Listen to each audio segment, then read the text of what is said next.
ఏ ఇబ్బంది ఉన్నప్పుడు ఏ డాక్టర్ని కలవాలని ఒక కన్ఫ్యూజన్ క్రియేట్ అవుతూ ఉంటుంది. ఇందులో మొదటిగా గుండె గురించి చెప్పుకుందాము.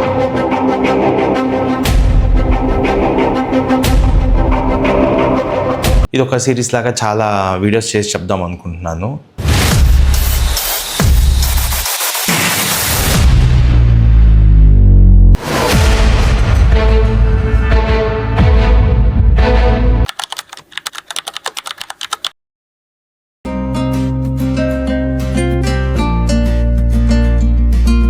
హాయ్, ఇవాళ ఒక అవగాహన చెప్పాలనుకుంటున్నాను. ఇది ఒక సిరీస్ లాగా చేద్దాం అనుకుంటున్నాను.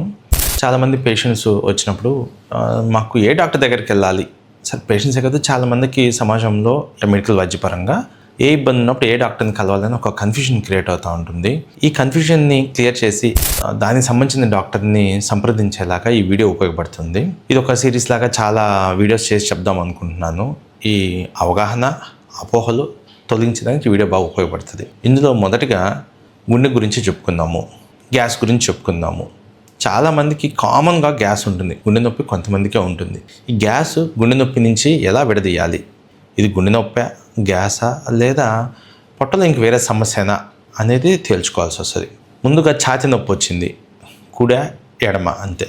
కుడిగా అంటే అసలు ఏ బాధ లేదు, భయపడాల్సిన అవసరం లేదు. పెయిన్ కిల్లర్ తీసుకోవడము లేదా డాక్టర్ని పోయి కలవడం సరిపోతుంది. గుండె అంటే ఎడం పక్క వచ్చినప్పుడు అది గుండె నొప్పినా, గ్యాస్ నొప్పినా, లేదా కొంతమంది ప్యాంక్రియాస్ నొప్పి కూడా అలానే ఉంటుంది. అది ప్యాంక్రియాస్ గ్రంథికి సంబంధించిన నొప్పి అనేది తేల్చుకోవాలి. ఈ మూడింటిని విడగొట్టడం ఎలా తెలుసుకోవడం అంటే భయాందోళనకు గురి అవ్వకుండా చూసుకోవడం ఎలా. మొదటిగా గుండె విషయానికి వస్తే ఎడం పక్క గుండె ఉంటుంది కదా, ఈ నొప్పి ఎలా ఉంటుందంటే పిండుతున్నట్లుగా ఉంటుంది.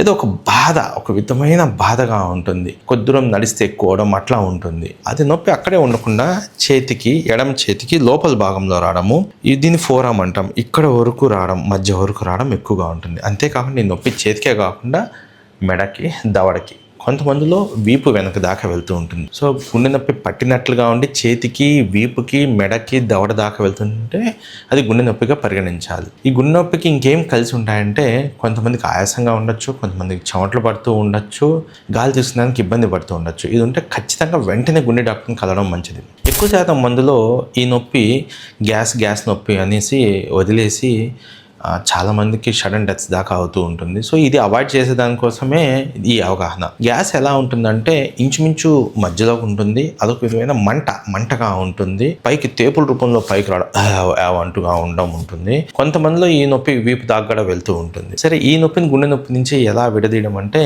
ఈ నొప్పి సాధారణంగా టక్ నీళ్ళు తాగేస్తుంటాం, ఎక్కువగా అనిపిస్తూ ఉంటుంది. వంగిలు వేస్తూ ఉన్నప్పుడు ఎక్కువగా అనిపిస్తుంటుంది. దీనికి చెమటలు పడడం కానీ ఆయాసం కానీ అయితే ఉండదు. ఇలా ఉన్నప్పుడు ఒక చిన్న చిట్కా చేయొచ్చు.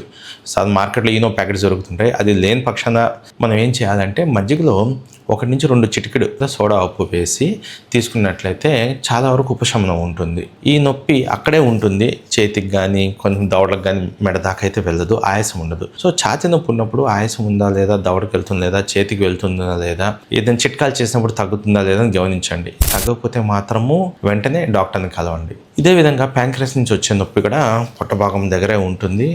అది విపరీతమైన నొప్పి, ఆగి వస్తూ ఉంటుంది, వీపు దాకా వెళ్తూ ఉంటుంది. ఆ నొప్పిని తట్టుకోలేక అసలు చాలా తీవ్రంగా ఉంటుంది. ఎలా ఉంటుందంటే నమాజ్ చేసేటప్పుడు, ప్రేయర్ ఇచ్చేట ఆఫరింగ్ అప్పుడు ఎలా వాళ్ళు వంగిపోతారో ఆ విధంగా బెడ్లో వంగిపోయి కూర్చుంటే కానీ ఆ నొప్పి తగ్గదు. ఆ విధంగా నొప్పి ఉంటే అది ప్యాంక్రియాస్ నొప్పిగా పరిగణించి వెంటనే డాక్టర్ని కలవాల్సి ఉంటుంది. సరే, కన్ఫ్యూజన్లో ఉన్నారు, ఇన్ని చెప్తుంటే అనుకుంటే నొప్పి ఎడం పక్క ఉండి చేతికి పోతుంటే ఇంట్లో ఆలస్యం చేయొద్దు, వెంటనే హాస్పిటల్కి చేరండి. ఒకవేళ నొప్పి ఛాతి మధ్యలోనే ఉండి కొంచెం సోడా ఉప్పు మజ్జిగ కలుపుకొని తీసుకున్నప్పుడు తగ్గిపోయినట్లుగా ఉంటే అది గ్యాస్గా పరిగణించండి. నొప్పి చెమటలు పడడం ఆయాసంగా ఉంటే గుండెగా పరిగణించండి. ఇవి నొప్పి యొక్క లక్షణాలు.